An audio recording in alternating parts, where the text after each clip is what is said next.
অগ্নি শিশু ক্ষুদিরাম বসুর জন্মস্থানে। এটা কেশপুরের বহুমণি গ্রাম, মেদিনীপুরে পড়ছে।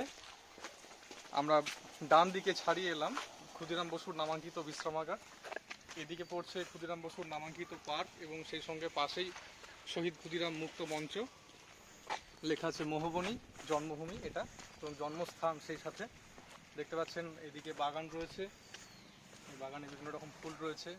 ঠিক ডান দিকেই রয়েছে ক্ষুদিরাম বসুর নামাঙ্কিত স্মৃতি ভবন, ওনার স্মৃতি সংগ্রহশালা। এই সাইডে সুন্দর গাছ রয়েছে, গাছের ছায়া, মনোরম পরিবেশ একদম। স্মৃতি ভবনটা, ক্ষুদিরামের স্মৃতি ভবনটা একবার নিয়ে নাও। 2012 সালে এটা নতুন করে তৈরি করা হয়েছে, ওনার স্মৃতি সংগ্রহশালা। আমরা আস্তে আস্তে যাচ্ছি ওনার জন্মস্থানের দিকে, জন্মভিটে ক্ষুদিরাম বসুর। বল, অনেক অপেক্ষার পর আমরা পৌঁছে গেছি ক্ষুদিরামের জন্মভিটেতে। এটি ক্ষুদিরাম বসুর জন্মভূমির যে বাস্তু ভূমিটা সংরক্ষণ করে রাখা হয়েছে এবং এই প্রাচীরটা উদ্বোধন করেছেন প্রবীণ স্বাধীনতা সংগ্রামী শ্রদ্ধেয় সুকুমার সেনগুপ্ত 11 আগস্ট 1990 সালে, ওনার যে জন্ম শতবর্ষে। সামনে দেখতে পাচ্ছি ক্ষুদিরামের একটি স্ট্যাচু, একটি প্রস্তর মূর্তি।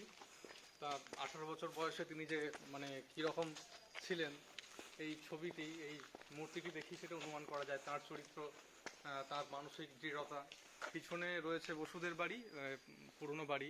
এটা লেখা আছে বৈশাখ 1337, মানে 100 বছরেরও বেশি হয়ে গেছে। ডিপি বোস লেখা আছে। ডান দিকেও কিছু পুরনো বাড়ি রয়েছে। এই সেই জন্মভিটে, এখানে ক্ষুদিরাম খেলা করতেন। তার দিদি অপরূপা দেবী হয়তো তাকে স্কুল পাঠাচ্ছেন, তিনি চান করছেন, স্কুল যেতে চাইছেন না, হয়তো চড়চাপড় দিয়েছেন, তিনি ছুটে বেরিয়েছেন। এই সেই পবিত্র ভূমি, যেটা আমাদের কাছে কাশী, গয়া, বৃন্দাবনের চেয়ে কোনো অংশে কম নয়।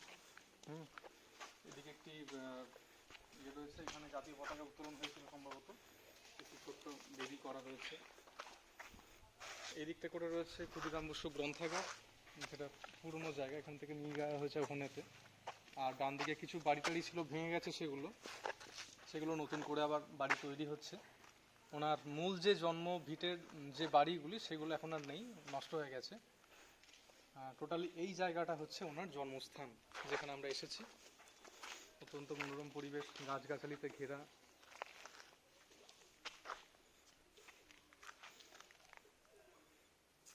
স্ট্যাচুটা দেখেন, দেখতে পাচ্ছেন 18 বছরের ছেলে, কোনো রকম পরোয়া না করে। তার পক্ষে উকিল দেয়া হয়েছিল, কিন্তু তিনি সপক্ষ সমর্থন করতে চাননি। তিনি মাত্র 18 বছর বয়সে নিজের প্রাণ দিয়ে প্রমাণ করেছিলেন যে, এবং একটা দৃষ্টান্ত স্থাপন করতে চেয়েছিলেন যে আমরা যেন খুব সহজেই আমাদের মায়ের জন্য আমাদের জীবনকে উৎসর্গ করতে পারি। আজও বোধহয় তিনি সেই দিশায় আমাদের দেখাচ্ছেন।